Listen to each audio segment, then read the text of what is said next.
I knew something was wrong the second I heard the engine. It was 6:14 a.m., the sky still bruised with early morning blue, and my brand new car, the one I had bought with 2 years of saved salary and every overtime shift I could grab, had a very distinct sound. A soft purr that I could recognize from inside the house. But this sound wasn't soft. It was rushed, jittery, like someone slamming the gas who had no business touching the keys. My breath froze. For a moment I couldn't move. Then I sprinted to the window, and I saw them. My parents. My father in the driver's seat, my mother in the passenger seat, whisper yelling something about time and traffic, and my sister standing on the curb in her sparkly pink lanyard, suitcase beside her, hair in a sloppy half bun as she fanned herself dramatically. My brand new car. My parents. My sister. Driving away. My chest tightened so violently I stumbled back from the window. No. Not again. Because it wasn't the first time they'd taken something from me. Time savings, opportunities they thought my sister needed more. But this was the one thing I thought they couldn't touch. I had bought it myself. Registered it myself. Hid the spare key in a place no one knew. Or so I'd believed. I grabbed my phone with shaking hands and bolted outside, bare feet slapping the cold cement. But they were already gone. Just a thin trail of exhaust left hanging in the air like mockery.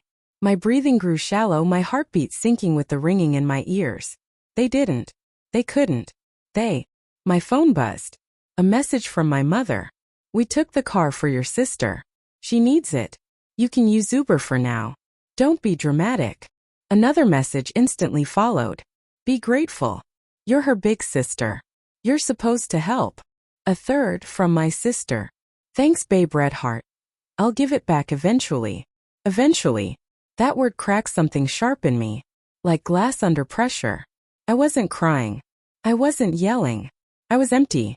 A hollow pressure building in my chest, pressing hard against my ribs, but my face stayed numb and cold. And then the numbness broke. And everything inside me began to burn. I stormed back inside and paced the living room so fast my vision blurred. Every memory of my parents choosing her over me flashed like scenes of a movie I never wanted to watch again. The time she needed my college fund because she wasn't ready to work yet. The time they made me cancel my holiday trip so she could borrow my saved money for a girls' weekend. The time she crashed my old, beat-up car and they blamed me for not telling her the brakes were sensitive. They always said the same line. You're older. You understand. She needs more support. But I was done understanding. My hands were trembling when I unlocked my phone. I didn't trust myself to think logically, but I did trust facts. And legally, my car had been stolen. By my own parents. The betrayal felt different this time, sharper, colder. Not dramatic, not explosive. Just final. Like something in me had snapped clean in half, and the half that used to forgive had died. I dialed 911. My thumb hovered over the call button. A voice in my head whispered, they're your parents. They're family. You don't call the police on family. Another voice, tired, raw, exhausted, whispered back. Family doesn't steal your future to hand it to someone else. I pressed the call button. The operator answered, steady and professional. What's your emergency? My throat felt tight, but my voice came out steady. My car has been stolen, I said. I know who took it. I want to file a report. The officer arrived within 15 minutes, fast enough that the panic still throbbed in my chest.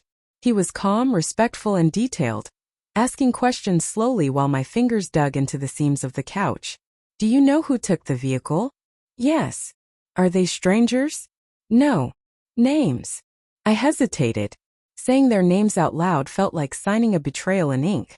But they had betrayed me first, my choices, my boundaries, my adulthood, my sacrifices. They had taken and taken until I felt like an empty container they rummaged through whenever my sister wanted something. I swallowed hard. My parents. The officer didn't react with judgment, only wrote it down. And do you have reason to believe they've taken the car without permission? Yes. I have text messages. They admit it. Did they have access to your keys? They must have found my spare. Or searched for it.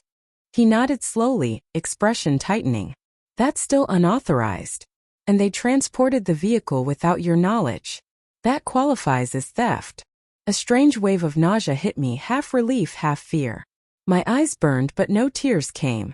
I handed him my phone. Let him read the texts. Let him see the pattern of entitlement. This is clear enough, he said. We'll issue a bolo. If they're on the road, they'll be pulled over.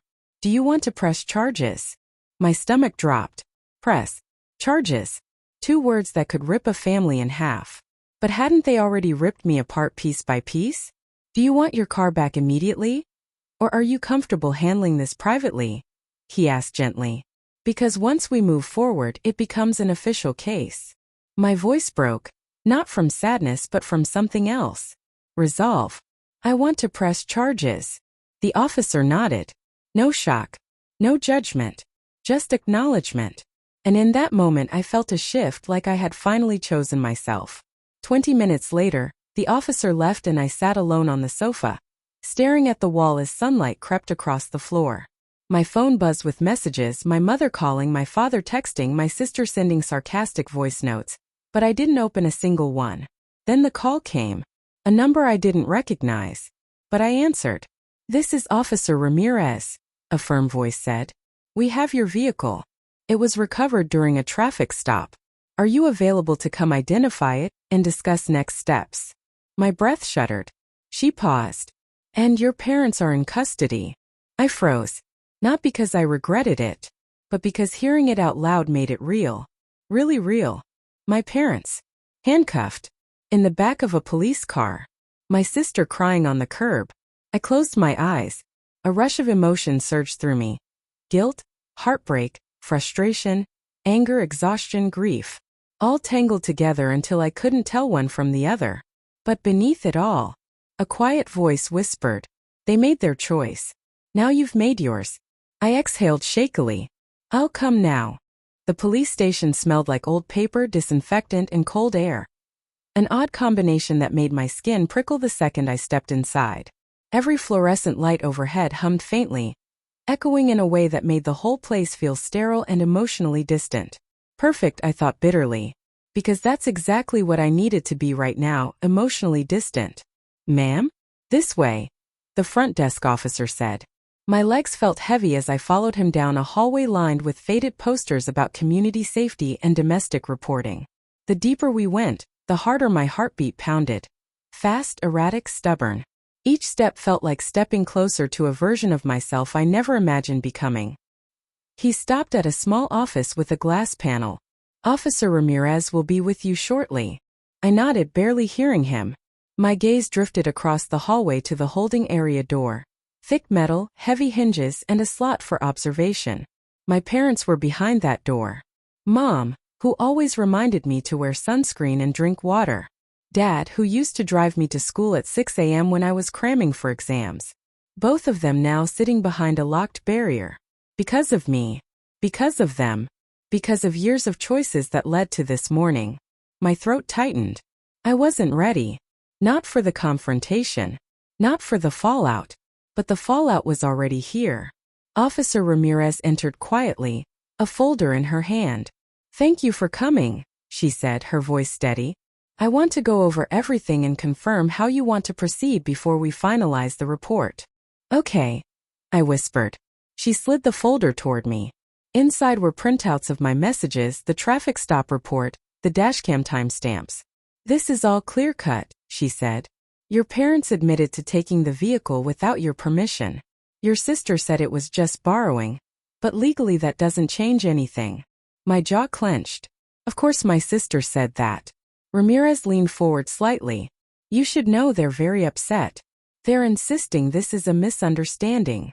A humorless, hollow laugh escaped me. A misunderstanding? They stole my car at 6 a.m. They planned it. Ramirez nodded. I'm not disagreeing. I'm telling you what they're claiming. Sometimes hearing it prepares you for the conversation. I swallowed. Conversation. She gestured gently. They've asked to talk to you. You're not obligated. But they're requesting it. My stomach nodded. A conversation. Or a guilt trap. Or a manipulation attempt. Or all three. I closed my eyes. My entire life they'd taught me that my feelings should be smaller. My sacrifices bigger. And my sister's needs above everything. If they talked to me now, would I break again? Do I have to decide right away? No, she paused. But I think facing them might help you make peace with whichever decision you choose. I breathed out slowly, then nodded. I'll talk to them. The holding room felt colder than the hallway. A single metal table sat between two plastic chairs. A camera blinked red quietly in the corner. My parents sat already waiting. Mom's eyes were swollen, her hair messy, her hands tightly folded on the table like she was holding herself together. Dad looked pale, rigid, jaw clenched as if he were holding back words.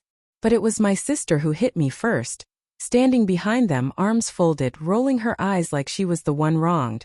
You really called the cops on us? She snapped the second I stepped inside. Are you insane? My mother flinched. Honey, please. No, Mom, she snapped. She needs to hear this. Something inside me hardened.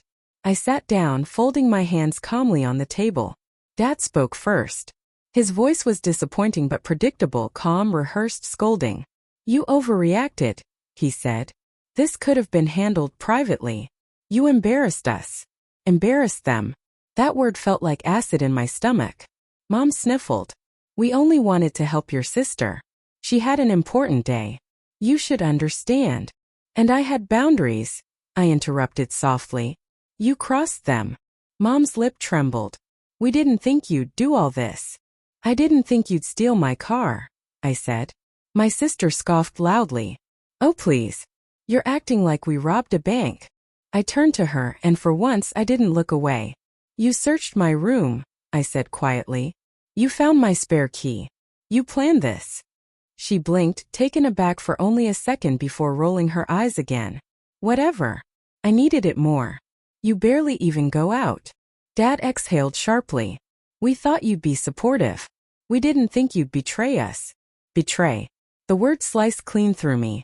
I leaned forward, voice low but steady. You want to talk about betrayal? Let's talk about my college fund. My savings. My holidays. My old car. My time. My entire life being shaped around giving her what she wanted. That's not fair, Mom whispered. No, I said. It wasn't. Silence. Thick, suffocating silence. My parents wouldn't meet my eyes now. My sister huffed, arms crossed, annoyed instead of ashamed. And in that moment I understood something brutal and freeing.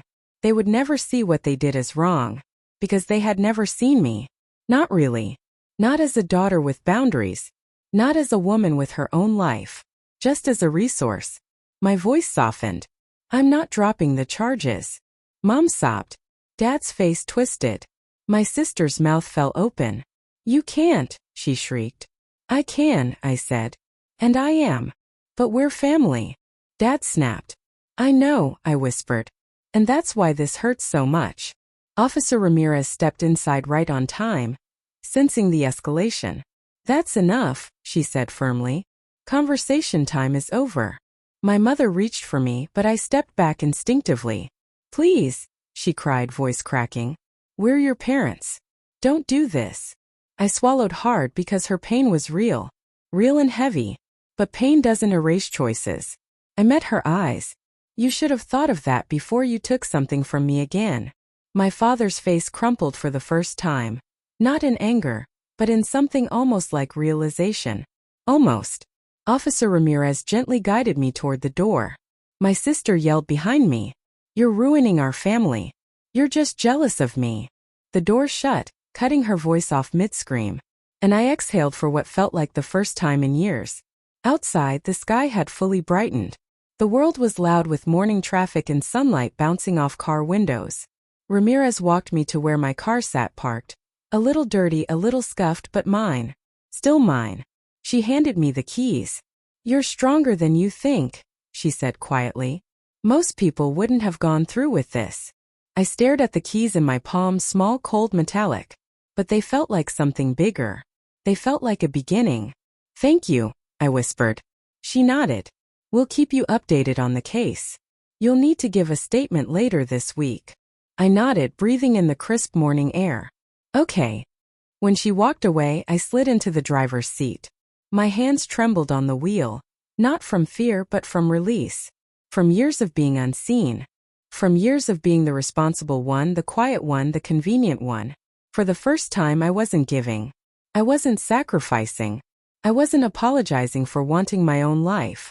I looked at my reflection in the rearview mirror. My eyes were tired but clear.